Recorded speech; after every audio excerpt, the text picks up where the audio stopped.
പ്രിയ സഹോദരനെ, കർത്താവായ യേശു ക്രിസ്തുവിൻ്റെ രണ്ടാം വരവെന്ന ചാനലിലേക്ക് നിങ്ങൾക്കെല്ലാവർക്കും സ്വാഗതം പറയുന്നു.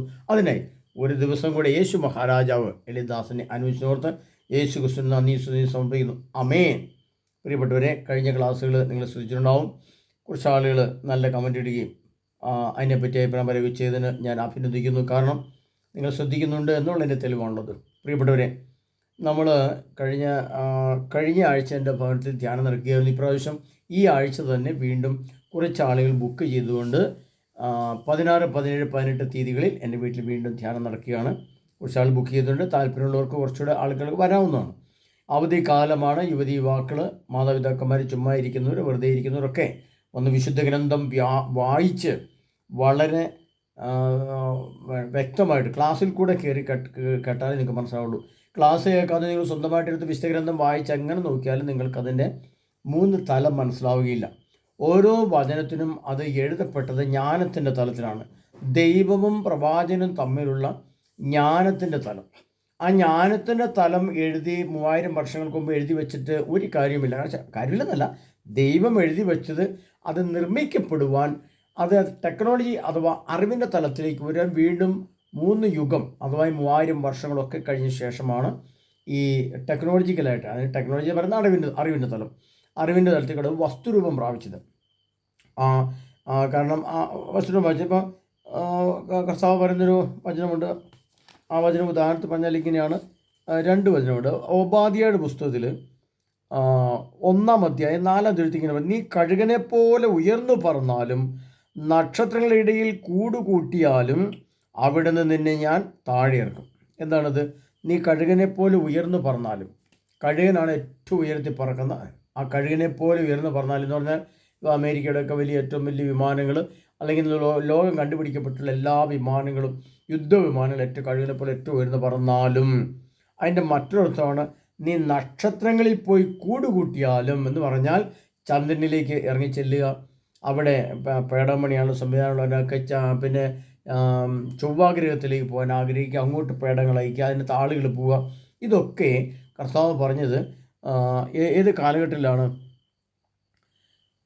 നമുക്കറിയാം, BC 760 ആമോസ് പ്രവാചകനോട് സംസാരിക്കുന്നത്. BC 760. അതുപോലെ തന്നെ BC 587 ശേഷമാണ് ഒബാദ്യ എന്ന പ്രവാചകനോട് സംസാരിക്കുന്നത്. BC ക്രിസ്തുവിന് മുമ്പ്. ഏകദേശം കണക്ക് കൂട്ടുമ്പോൾ കണക്ക് കൂട്ടിക്കഴിഞ്ഞാൽ 2500 വർഷം അല്ലെങ്കിൽ ഏകദേശം 3000 വർഷത്തിനടുത്തുള്ള കാലഘട്ടങ്ങളിലേക്ക് വന്നിട്ടുണ്ട്. അപ്പോൾ ആ 3000 വർഷങ്ങൾക്ക് മുമ്പ് ജ്ഞാനത്തിൻ്റെ തലത്തിൽ ദൈവം ആ പ്രവാചകന് പറഞ്ഞു കൊടുത്ത കാര്യങ്ങൾ വ്യക്തമായിട്ട് പ്രവാചകൻ എഴുതി വെച്ചു. പക്ഷേ അത് ആ വസ്തുക്കൾ രൂപം പ്രാപിക്കുവാൻ, നിർമ്മിച്ചെടുക്കുവാൻ, അറിവിൻ്റെ തലത്തിലേക്ക് വരുവാൻ എന്താണ് സംഭവിച്ചത്? 2000-3000 വർഷങ്ങൾ പിന്നിട്ടു. അതാണ് ഇപ്പോൾ ടെക്നോളജി. അങ്ങനെ ചന്ദ്രനിലേക്ക് കയറി പോകാനുള്ള പേടങ്ങൾ നിർമ്മിക്കുക, അത് റോക്കറ്റായിട്ട് നിർമ്മിക്കുക, അത് ഉയർന്ന മേലേക്ക് പറന്ന് പൊന്തി പോവുക, അത് ചന്ദ്രന് ചുറ്റും ഭ്രമണം ചെയ്യുക, അതിനുശേഷം ചൊവ്വാഗ്രഹത്തിലേക്ക് പോവുക, തിരിച്ച് ആ പേടങ്ങൾ ഭൂമിയിലേക്ക് തിരിച്ചു വരിക. ഇതൊക്കെ ചെയ്യുവാൻ ഉള്ള സാഹചര്യം ഉണ്ടായത് ഈ 2000 വർഷങ്ങൾക്ക് ശേഷമാണ്. 1, ജ്ഞാനത്താൽ എഴുതപ്പെട്ടു. 2, അറിവിൻ്റെ തലത്തിലുള്ള വസ്തുക്കൾ നിർമ്മിക്കപ്പെട്ടു. ഇനി അതിൽ തന്നെ നമുക്കറിയാം, ആമോസ് പ്രവാചകൻ്റെ പുസ്തകം 8-ാം അധ്യായം അതിനകത്തെ 9-ാം തിരുവചനത്തിൽ ഇങ്ങനൊരു വചനം കാണുന്നുണ്ട്: അന്ന് മധ്യാഹ്നത്തിൽ സൂര്യൻ അസ്തമിക്കും, നട്ടുച്ചയ്ക്ക് ഞാൻ ഭൂമിയെ അന്ധകാരത്തിലാഴ്ത്തും. അങ്ങനെ ഒരു വചനം എടുത്ത് കിടപ്പുണ്ട്. അപ്പോൾ അതിൻ്റെ അറിവിൻ്റെ തലത്തിൽ ഉള്ള സംഭവങ്ങൾ, അതായത് അന്ന് നട്ടുച്ചയ്ക്ക് സൂര്യനെ അന്ധകാരത്തിലാഴ്ത്തും, അന്ന് മധ്യാഹ്നത്തിൽ സൂര്യൻ അസ്തമിക്കും, നട്ടുച്ചയ്ക്ക് ഭൂമിയെ അന്ധകാരത്തിലാഴ്ത്തും. അപ്പോൾ അങ്ങനെ സംഭവിക്കണമെങ്കിൽ അത് അറിവിൻ്റെ ജ്ഞാനത്തിൻ്റെ തലത്തിൽ ദൈവം എഴുതി വെച്ചു. ഇനി അതിന് പറ്റിയ യന്ത്രമാണ് ഇപ്പം നിർമ്മിക്കപ്പെട്ടിരിക്കുന്ന ഹൈപ്പർസോണിക് മിസൈലും സാധനം. അത് അതിൻ്റെ അറിവിൻ്റെ തലത്തിൽ ടെക്നോളജിക്കലായിട്ട് നിർമ്മിച്ചു. ഈ നിർമ്മിച്ച വസ്തു ഇപ്പോൾ അറിവിൻ്റെ തലവും ജ്ഞാനത്തിൻ്റെ തലവും നമുക്ക് വെളിപ്പെട്ട് കിട്ടി. അപ്പോൾ മനസ്സിലായി. ഇനി അതിൻ്റെ പരിണിത ഫലമാണ് നട്ടുച്ചയ്ക്ക് സൂര്യൻ അസ്തമിക്കണം, ഭൂമി അന്ധകാരത്തിൽ ആഴണം. അങ്ങനെ സംഭവിക്കണമെങ്കിൽ എന്ത് ചെയ്യണം? ആ നിർമ്മിച്ചു വെച്ച ആ ഹൈപ്പർസോണിക് മിസൈലിലെ ആണവ സ്ഫോടനം ബഹിരാകാശത്ത് സംഭവിക്കണം. ഇനി ആ 3-ാം തലമാണ് സംഭവിക്കാനുള്ളത്. അങ്ങനെ ജ്ഞാനത്തിൻ്റെ തലവും അറിവിൻ്റെ തലവും അതീന്ദ്രിയ ജ്ഞാനതലവും കൂടെ സംഗമിക്കുന്ന ഒരു സമയത്ത് എന്ത് സംഭവിക്കും? അത് നിശ്ചിത സമയം കണ്ടുവച്ചിട്ടുണ്ട്. അന്ന് എന്നാണ് കഥാ പറഞ്ഞിരിക്കുന്നത്. അന്ന് മധ്യാഹ്നത്തിൽ, അത് ഏതൊരു ദിവസമാണ്, ആ ദിവസം മധ്യാഹ്നം ഉച്ച സമയത്താണ് എന്തു സംഭവിക്കുന്നത്? ആ മധ്യാഹ്നം സൂര്യൻ അസ്തമിക്കും. അന്ന് ഞാൻ ഭൂമിയെ അന്ധകാരത്തിലാഴ്ത്തും. അപ്പോൾ നമ്മൾ ആലോചിച്ച് നോക്കണം, ഈ 3 തലം, അറിവ്, ജ്ഞാനം, അതീന്ദ്രിയജ്ഞാനം, ഈ 3 തലവും എന്ന് ഒരുമിക്കുന്നു അന്ന് ഈ സംഭവങ്ങൾ നടക്കും. അതാണ് ഇതിനകത്ത് നിഗൂഢരഹസ്യം. നമ്മൾ അന്വേഷിച്ച് ചെല്ലേണ്ടതും കണ്ടെത്തേണ്ടതുമായ വെളിപ്പെട്ട് കിട്ടേണ്ടത് നമുക്ക് എന്താണ്? അത് അങ്ങനെ 1000 മിസൈലുകൾ ബഹിരാകാശത്ത് പൊട്ടുകയും അത് അങ്ങനെ സംഭവിക്കുമ്പോൾ ഭൂമിയിലേക്ക് വലിയ അന്ധകാരം വരികയും സൂര്യൻ അസ്തമിച്ചു പോവുകയും ചെയ്യുന്ന സംഭവം നടക്കണം. അത് നടന്നിട്ടില്ല. അത് നടക്കാനുള്ള സമയം വരുന്നേ ഉള്ളൂ. അപ്പോൾ ഏതാനും വർഷങ്ങൾ കൂടി കഴിയുമ്പോൾ നടക്കും. ഇത് ഈ സംഭവം എഴുതി വെച്ചിട്ടുണ്ടെങ്കിൽ ഞാനീ പറഞ്ഞ 3 കാര്യം ഇപ്പോൾ സംഭവിച്ചിരിക്കുന്നത്, അതിലൊന്നായിരുന്നു ഒരാണവ സ്ഫോടനം നമ്മൾ എവിടെ കണ്ടത്? ഹിരോഷിമ നാഗസാക്കി സ്ഥലം. അത് അതിൻ്റെ ജ്ഞാനം കൊണ്ട് എഴുതി വെച്ചു. അത് ആണവ ബോംബ് നിർമ്മിച്ചു, ടെക്നോളജിക്കലായിട്ട് നിർമ്മിച്ചു, അറിവിൻ്റെ തലത്തിൽ. ഇനി അതിന് പരിണിത ഫലം എന്താണെന്ന് അറിയാൻ വേണ്ടി അവർ ആ ബോംബ് ഇട്ടപ്പോൾ അവിടെ കണ്ടത് ഭീമാകാരമായ അഗ്നിസ്ഫോടനമാണ്. അഗ്നിയുടെ ഒരു പ്രളയമായിരുന്നു. അപ്പോൾ അത് ഇനി അത് ഭൂമിയിൽ സംഭവിച്ചതാണ്. എന്നാൽ ഈ ബഹിരാകാശത്ത് സംഭവിക്കുമ്പോൾ എന്ത് സംഭവിക്കുന്നതിനെ പറ്റി നമുക്ക് അജ്ഞാതമാണ്, നമുക്കറിയില്ല. അത് കർത്താവ് പറഞ്ഞു വെച്ചിരിക്കുകയാണ്. അതിൻ്റെ പരിണിത ഫലമായ, അതിൻ്റെ അതീന്ദ്രിയ ജ്ഞാനതലമായ ആ സംഭവം അന്ന് മധ്യാഹ്നം സൂര്യൻ അസ്തമിക്കും, നട്ടു ചെയ്യാൻ ഭൂമി അന്ധകാരത്തിലാഴ്ത്തും. അതുപോലെ തന്നെ കർത്താവ് വീണ്ടും പറയണം, ആമോസ് പ്രവാചകന്റെ പുസ്തകം 9-ാം അധ്യായം അതിൻ്റെ 3-ാം തിരുവചനത്തിൽ കർത്താവ് ഇങ്ങനെ പറയണം. എങ്ങനെ പറയുന്നത്? ആകാശത്തിലേക്ക് അവർ കയറിപ്പോയാലും അവിടെ നിന്ന് ഞാൻ അവരെ വലിച്ച് താഴെ ഇറക്കും.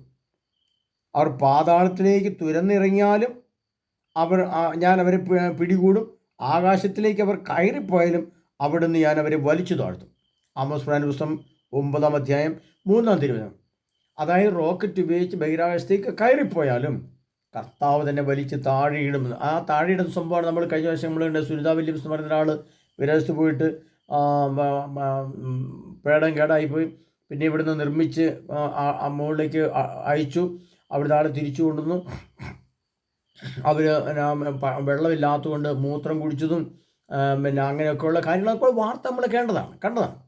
അപ്പോൾ അവർ താഴോട്ട് വലിച്ചിറക്കാൻ ഇറങ്ങിയേ പറ്റൂ, ഭൂമിയിലേക്ക് തന്നെ വന്നേ പറ്റൂ, വരാതെ പറ്റില്ല. അപ്പോൾ അവിടെ അറിവും ജ്ഞാനോ അതീന്ദ്രിയ ജ്ഞാനോ അതിൻ്റെ ഫലം വരെ ലോകം മനുഷ്യൻ കണ്ടു. എന്നതുപോലെ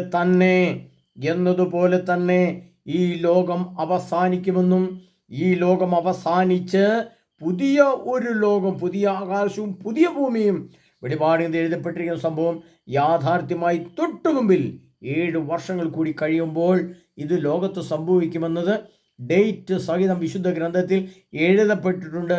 അത് വ്യക്തമായിട്ടും ഏത് കാലത്ത് സംഭവിക്കുന്നത് വ്യക്തമായിട്ട് എഴുതപ്പെട്ടിട്ടുണ്ട്. അങ്ങനെ എഴുതപ്പെട്ട വചനത്തിൻ്റെ ലിഖിത രൂപമായ ജ്ഞാനത്തിൽ നിന്നും അതിനെ ടെക്നോളജിക്കലായിട്ടുള്ള ഇപ്പോൾ കാണുന്ന സംഭവത്തിൽ നിന്നും അതിനെ പരിണിത ഫലത്തിലേക്കും നമ്മൾ നടന്നെടുക്കുമ്പോൾ ഇത് യാഥാർത്ഥ്യമാണ്, പരമസത്യമാണെന്ന് വിശ്വസിക്കാൻ കഴിയുന്ന വിശ്വസിച്ചു കൊള്ളുക. ഇനി ഇതൊന്നും വിശ്വസിക്കാൻ കൊള്ളാവുന്ന കാര്യങ്ങളല്ല. അങ്ങനെ ലോകം അവസാനിക്കുന്ന പ്രശ്നമേ ഇല്ല. സൂര്യൻ അവിടെ തന്നെ നിൽക്കും, ചന്ദ്രൻ അവിടെ നിൽക്കും, ഭൂമി ഇവിടെ നിൽക്കുന്നു മാത്രം കരുതി അങ്ങനെ മാത്രം മനസ്സിലാക്കിക്കൊണ്ട് പോകുന്നത് അങ്ങനെ ഇരുന്നുകൊള്ളു. അതിന് ആർക്കാണ് പ്രശ്നം ഇരിക്കുന്നത്? പക്ഷേ അവരുടെ മുമ്പിൽ സംഭവം നടക്കുമ്പോൾ പിന്നെ ഉണ്ടാകുന്ന നിലവിളിക്ക് ഒരു ഉത്തരവും ആർക്കും തരാൻ പറ്റില്ല. അതുകൊണ്ടാണ് മുന്നറിയിപ്പുകളായിട്ട് യെരമ്യാ പറഞ്ഞ പുസ്തകത്തിൽ കർത്താവ് എഴുതി വെച്ചിട്ടുണ്ട്, മുന്നറിയിപ്പുകളെ നീ ശ്രദ്ധിക്കുക, ഞാൻ തൻ്റെ പ്രവാചകന്മാരെ അറിയിച്ച രഹസ്യം നിവൃത്തിയാകുന്ന സമയം വരും. തൻ്റെ പ്രവാചകന്മാരോട് ആലോചിക്കാതെ ഒന്നും ചെയ്യില്ലാതെ പറഞ്ഞ് പ്രവാചകന്മാർക്ക് എഴുതി കൊടുത്ത് പറഞ്ഞു കൊടുത്ത വചനമാണ് ഈ പിന്നെ പഴയ നിയമ ഗ്രന്ഥങ്ങളും ഈ ഇപ്പോൾ കേൾക്കുന്ന പ്രവാചക ഗ്രന്ഥങ്ങളും മുഴുവനും. അതിനകത്തെ ഓരോ വചനങ്ങളാണ് ഞാൻ പറഞ്ഞത്. അതിൻ്റെ തലങ്ങൾ നിങ്ങൾക്ക് മനസ്സിലാക്കാൻ വേണ്ടിയിട്ടാണ് ഞാൻ നിങ്ങൾ ഇത്ര വ്യക്തമായിട്ട് പറഞ്ഞത്. അതായത് ജ്ഞാനരൂപത്തിൽ പ്രവാചകന്മാർ എഴുതി വെച്ചു, അതിൻ്റെ ടെക്നോളജി രൂപത്തിൽ ഇപ്പോൾ ആ വസ്തുക്കൾ നിർമ്മിക്കപ്പെട്ടു, ആണവായുധങ്ങൾ നിർമ്മിക്കപ്പെട്ടു. അത് ബഹിരാകാശത്ത് പൊട്ടുമ്പോൾ സൂര്യൻ അന്ധകാരത്തിലും സൂര്യൻ അസ്തമിക്കും, ഭൂമി അന്ധകാരത്തിലാകണമെങ്കിൽ അത് ബഹിരാകാശത്ത് പൊട്ടണമെന്നും അതിന് പറ്റിയ യന്ത്രങ്ങളായ ഹൈപ്പർസോണിക് മിസൈലുകൾ ബഹിരാകാശത്തേക്ക് പോകാനുള്ള സംവിധാനത്തിൽ ലോകം ഉണ്ടാക്കിയെന്നും അങ്ങനെ ഒരു നിശ്ചിത ദിവസം അവിടെ പോയി പൊട്ടുമെന്നും ഈ സംഭവം നടക്കുമെന്നും വ്യക്തമായിട്ട് വിശുദ്ധ ഗ്രന്ഥത്തിൽ എഴുതപ്പെട്ടിട്ടുണ്ടെങ്കിൽ അത് സംഭവിക്കുക തന്നെയും. അതുകൊണ്ടാണ് പ്രിയപ്പെട്ടവരെ ഞങ്ങൾ പറയുന്നത്, കർത്താവിൻ്റെ വരവ്, യേശു ക്രിസ്തുവിൻ്റെ വരവ് പടിവാതിൽക്കലാണ്. ഇനി നമുക്ക് ചുരുങ്ങിയ സമയം കൊണ്ട്, വളരെ ചുരുങ്ങിയ സമയം കൊണ്ട് വളരെയേറെ ശ്രദ്ധയോടെ, സൂക്ഷ്മതയോടെ, അതിനിഗൂഢതയോടെ, അതിവിശുദ്ധിയോടെ, അതിപ്രാർത്ഥനയോടെ, ഉപവാസത്തോടെ, ജ്വലനത്തോടെ വിശുദ്ധ ഗ്രന്ഥത്തിലെ വചനങ്ങൾ വായിച്ചും എന്തെല്ലാം പ്രാർത്ഥന ചൊല്ലിയും എൻ്റെ ശരീരത്തെയും മനസ്സിനെയും ആത്മാവിനെയും ഉണർത്തി വിശുദ്ധീകരിച്ചു വെക്കാമോ? അത് ചെയ്തില്ല എങ്കിൽ നമ്മുടെ കണ്ണുകൊണ്ട് തന്നെ നമ്മുടെ ഈ തലമുറയിൽ, നമ്മുടെ ഈ കാഴ്ചപ്പാടിൽ ഇപ്പോൾ 95, 94, 90 വയസ്സുള്ള ആളുകളും ഭൂമി ഇപ്പോൾ ജീവിച്ചിരിപ്പുണ്ട്. കണ്ണ് കാണാൻ, ചെവി കേൾക്കാൻ ഒക്കെ ചെയ്യുന്നുണ്ട്. 80, 85 വയസ്സുള്ള ധാരാളം ആൾക്കാർ ഭൂമി ജീവിച്ചിട്ടുണ്ട്. അവർ പോലും ഈ സ്വർഗവും നരകവും തമ്മിൽ വേർതിരിയുന്ന സംഭവം, അത് പ്രപഞ്ചത്തിൻ്റെ ഇല്ലായ്മയാണ്. അത് പ്രപഞ്ചത്തിൽ സംഭവിക്കും. അപ്പോൾ നമുക്ക് എങ്ങനെയാണ് ഈ പാതാളം എന്ന സംഭവം, നിത്യാഗ്നി, അതെങ്ങനെയാണ് രൂപപ്പെടുന്നതെന്ന് ഈ ആണവസ്ഫോടനത്തിൽ വ്യക്തമാകും. അത് ശാസ്ത്ര സമൂഹം അംഗീകരിച്ചിട്ടുള്ളതാണ്. ആ നിത്യാഗ്നിക്ക് പറയുന്ന പേരാണ് പാതാളം. അപ്പോൾ ശാസ്ത്രീയമായി ശരിയാണ്, വചനരൂപത്തിൽ ശരിയാണ്, ടെക്നോളജിക്കലായിട്ട് അത് നിർമ്മിക്കപ്പെട്ടും കഴിഞ്ഞു. അപ്പോൾ പാതാളം എന്ന യാഥാർത്ഥ്യമുണ്ട് എങ്കിൽ നിശ്ചയമായും അപ്പോഴത്തെ എത്ര അമേരിക്കയുടെയും ലോകരാഷ്ട്രങ്ങളുടെയും എല്ലാം മൊത്തം അണുബോംബുകൾ ഭൂമിയിൽ പൊട്ടിയാൽ 6000 പ്രാവശ്യം ഭൂമിയെ വെണ്ണീറാക്കാനുള്ള, വെണ്ണീർ ചാരമാക്കി മാറ്റാനുള്ള ശക്തിയും അതിനുള്ള വലുപ്പവും അതിനുള്ള യന്ത്ര സംവിധാനങ്ങളും ലോകത്ത് കണ്ടുപിടിക്കപ്പെട്ടുള്ള ശാസ്ത്രം സമ്മതിക്കുമ്പോൾ നമ്മൾ ഇന്ന് ക്രിസ്ത്യാനികളോ അല്ലെങ്കിൽ ജനത്തിലുള്ളവർക്കോ ആർക്കും വിശ്വാസം വരുന്നില്ല. ആരും ഇതിനെ അത്ര ഗൗരവമായിട്ട് കാണുന്നില്ല. അത്രയ്ക്ക് യുദ്ധം വരും പോകുന്നൊക്കെ പറഞ്ഞ് നിൽക്കുകയാണ് ആൾക്കാർ. പക്ഷേ ഒരു സുപ്രഭാതത്തിൽ സംഭവിക്കുന്നത് ഗർഭിണിക്ക് പ്രസവവേദന എന്നതുപോലെ പെട്ടെന്ന് നാശം അവരുടെ മേൽ നിവദിക്കും പറഞ്ഞാൽ എന്നേക്കുമായിട്ട് ആ വീഴുന്ന ഭാഗം, ആറ്റം ബോംബുകൾ വീഴുന്ന ഭാഗം എന്നേക്കും നിത്യശൂന്യതയിലേക്ക് പോകും. ആ ശൂന്യത ലോകം മുഴുവൻ വ്യാപിക്കുകയും ഭൂമി ഇല്ലാതാവുകയും ചെയ്യുന്ന അവസ്ഥ നമ്മുടെ തൊട്ടുമുമ്പിലാണ്. അതുകൊണ്ട് കർത്താവ് പറയാണ്, വ്യക്തമായിട്ട് എഴുതി വെച്ചിരിക്കുന്ന വചനങ്ങൾ, നീ കഴുകനെ പോലെ ഉയർന്നു പറഞ്ഞാലും നക്ഷത്രങ്ങളെപ്പോലെ നക്ഷത്രങ്ങളുടെ ഇടയിൽ നീ കൂടുകൂട്ടിയാലും എന്ന് പറഞ്ഞാൽ, നക്ഷത്രങ്ങളുടെ ഇടയിൽ എന്ന് പറയുന്നത് സൂര്യൻ ഒരു നക്ഷത്രമാണ്, ചൊവ്വ നക്ഷത്രമാണ്, ഇപ്പോഴത്തെ ചന്ദ്രൻ, തൊട്ടുതാഴെ ഭൂമി, പിന്നെ യുറാനസ്, നെപ്റ്റ്യൂൺ പറഞ്ഞ് അങ്ങനെ ഗ്രഹങ്ങൾ കിടക്കുകയാണ്. ഇതെല്ലാം ഭൂമിയിൽ നോക്കുമ്പോൾ എല്ലാം നക്ഷത്രങ്ങളാണ്. അപ്പം ചന്ദ്രനിലിറങ്ങിയാൽ അതൊരു നക്ഷത്രമാണ്, ചൊവ്വയിലിറങ്ങി അത് നക്ഷത്രമാണ്. ഇനി അതിൻ്റെ ഇടയ്ക്കൊക്കെ 2 ഗ്രഹങ്ങളുടെ നടുക്ക് പറന്നു നിൽക്കുന്ന വലിയ എയർ ഷിപ്പുകൾ, വലിയ വിമാനങ്ങൾ പോലത്തെ, വലിയ ഷിപ്പ് പോലത്തെ വലിയ വിമാനങ്ങൾ, അന്തരീക്ഷത്തിൽ പറന്നു നിൽക്കുന്ന സംവിധാനങ്ങൾ വരെ ഉണ്ടാകും. നക്ഷത്രങ്ങളിടയിൽ നീ കൂടുകൂട്ടിയാലും, എത്ര വ്യക്തമായിട്ടാണ് കർത്താവ് വന്നിരിക്കുന്നത്, നിന്നെ ഞാൻ ഇവിടുന്ന് വലിച്ച് താഴെ ഇറക്കും എന്ന് കർത്താവ് പറഞ്ഞിട്ടുണ്ടെങ്കിൽ ഇതെല്ലാം യാഥാർത്ഥ്യമാണ്. അപ്പോൾ എല്ലാ അർത്ഥത്തിലും ഇത് സംഭവം യാഥാർത്ഥ്യമാണെന്ന് തെളിഞ്ഞിരിക്കെ ഈശോയുടെ വരവ് തൊട്ടടുത്തുണ്ടെന്ന് മനസ്സിലാക്കിക്കൊണ്ട് തന്നെ നമുക്ക് മുന്നോട്ട്. എന്നിട്ടും നമ്മുടെ സഭയിലോ അല്ലെങ്കിൽ കുടുംബത്തിലോ വ്യക്തിഗതമായ ജീവിതത്തിലോ അല്ലെങ്കിൽ ഈ ലോകത്തിൻ്റെ മൊത്തം തലങ്ങളിലോ യേശുക്രിസ്തുവിൻ്റെ വരവ് ഉടനുണ്ടെന്നും അതിനായിട്ട് ഞാൻ ഒരുങ്ങിയില്ലെങ്കിൽ എനിക്ക് നിത്യപാതാളത്തിലേക്ക് പോകേണ്ടി വരുമെന്നും, പാതാളമെന്ന് നിത്യസത്യമാണെന്നും, ആണവ സ്ഫോടനത്തിൻ്റെ ഫലമായിട്ടുണ്ടാകുന്നതാണ് പാതാളമെന്നും, അത് യാഥാർത്ഥ്യമാണെന്നും, അതിൻ്റെ വസ്തുക്കളാണ് ആണവ സ്ഫോടനമെന്നും നാം മനസ്സിലാക്കി അതിലേക്കാണ് പിന്നെ നമ്മൾ അന്ത്യമായിട്ട് കർത്താവ് വിടുന്നത്. അതിനകത്തേക്ക് പെട്ടുപോയി കഴിഞ്ഞാൽ പിന്നെ എന്താ ചെയ്യാവൂ? വല്ല ബുദ്ധിക്കകത്ത് പോലും ഒന്നുമില്ല, അചിന്തനീയമാണ്. ചിന്തിച്ചതിന് മറുപടി പോലും പറയാൻ പറ്റില്ല. എന്നാൽ നീതിയുടെ സൂര്യനായ സർവശക്തനായ യേശുക്രിസ്തുവിൻ്റെ കൂടെ നിത്യമഹത്വത്തിൽ, നിത്യ പറുദീസയിൽ, നിത്യ ആനന്ദത്തിൽ ജീവിക്കുവാനാണ് കർത്താവ് ഇപ്പോൾ പറയുന്നത്. നിങ്ങൾ വിശുദ്ധി പ്രാപിക്കുക, നിങ്ങളുടെ ഇന്ദ്രിയങ്ങളെല്ലാം വിശുദ്ധീകരിക്കുക. 10 കന്യകമാരിൽ 5 കന്യകമാർ തന്നെ വിളക്കുകളിൽ എണ്ണ കരുതിയതുപോലെ, അവരാഗ്രഹിച്ച സമയത്ത് ആ വിളക്ക് കത്തിയതുപോലെ വിശുദ്ധിയോടെ ആ എണ്ണ നിറയ്ക്കുന്ന പരിശുദ്ധമ്മൻ്റെ അഭിഷേക ശക്തി നമ്മൾ നിറയട്ടെ. എല്ലാ ഇന്ദ്രിയങ്ങളും പരിശുദ്ധം നിറയട്ടെ, എല്ലാ ഇന്ദ്രിയങ്ങളും ഞാനും വിശുദ്ധി മാത്രമായിരിക്കട്ടെ എന്നൊക്കെ കർത്താവ് എത്രയോ ഉദാഹരണം പറഞ്ഞു തന്നിട്ടും നമുക്കൊന്ന് അതിനെപ്പറ്റി ഒന്നും ഒരു ഗ്രാഹ്യമില്ല. ഗ്രഹിക്കേണ്ട ആവശ്യമോ ഇല്ല. മറ്റൊന്ന്, ഇതിനെപ്പറ്റി ഒരു തീഷ്ണതയോ ഒരു പേടിയോ ഭയമോ അല്ലെങ്കിൽ ഒന്ന് ഒരുങ്ങിയേക്കാത്തൊരു ചിന്ത പോലും നമുക്കില്ലെങ്കിൽ, പ്രിയപ്പെട്ട സഹോദരരെ, എനിക്കിതിനകത്തൊന്നും പറയാനില്ല. അതെല്ലാം നിങ്ങളുടെ ഇഷ്ടത്തിന് പിടിക്കുകയാണ്. എങ്കിലും ഞാൻ വീണ്ടും പറയുകയാണ്, കാലം തീർന്നു. വളരെ ചുരുങ്ങിയ സമയം നമ്മുടെ മുമ്പിലുള്ളൂ. അതുകൊണ്ട് തന്നെ ഈ ആഴ്ച തന്നെ 16, 17, 18 തീയതികളിൽ നടക്കുന്ന ധ്യാനത്തിൽ വരാൻ താല്പര്യമുള്ളവർക്ക് വേഗം വിളിച്ച് ബുക്ക് ചെയ്യുകയും വരികയും ചെയ്യാവുന്നതാണ്. കഴിയുന്നത്ര വരിക. കാരണം വെച്ചാൽ ഒരു 2 മാസം 3 മാസം മുന്നോട്ട് പോയി കഴിഞ്ഞാൽ മഴക്കാലം വരും, യാത്രകൾക്ക് തടസ്സം നേരിടും, കറണ്ടില്ലാതെ വരും. അപ്പോൾ നമുക്ക് ഇരുട്ടുണ്ടാകും, മാസങ്ങളിൽ ചിലപ്പം കറണ്ടില്ലാത്ത അവസ്ഥ വരും. അപ്പോൾ നമ്മുടെ ക്ലാസ്സുകൾ മുടങ്ങും.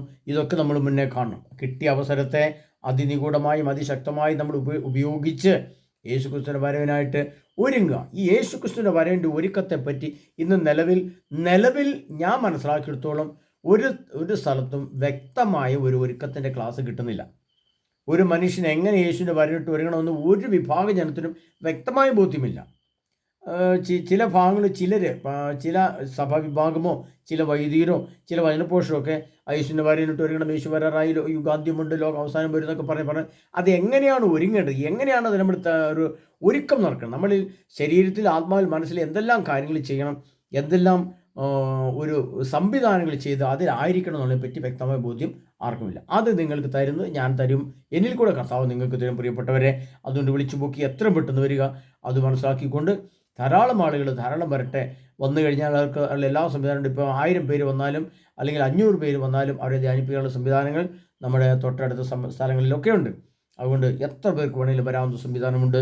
പ്രിയ സഹോദരങ്ങളെ, നിങ്ങൾ കഴിയുന്ന വേഗം വരിക. അതിനായി നമ്മെ ഓരോരുത്തരെയും സമൃദ്ധമായി സർവശക്തനായി ഈശോ അനുഗ്രഹിക്കുമാറാകട്ടെ.